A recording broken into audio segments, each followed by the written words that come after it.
Eyo, what's up mga lods? Maayong gabi inyong tanan. So nagluto ko karon og pata sa among panihapon.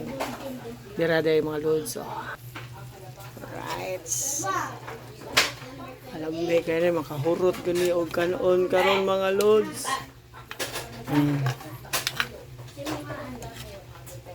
Ako ning gipak. Gamay-gamay ang sabaw para lami gid ba ya. Humok na ni kayo mga lods sa hurot kayo mga kanon ni. So mayong gabi inyo tanan mga lods. So manihapon tanin yung tanan. Tubig galing kuan ha kasi hawa mo monitor ha. Bye mga lods. Kung siya ay naglalaro na at hindi seryosong kandidato, siya ay nagbigay sa kalituhan. Kaya ipagkapalayan niya ang isang kandidato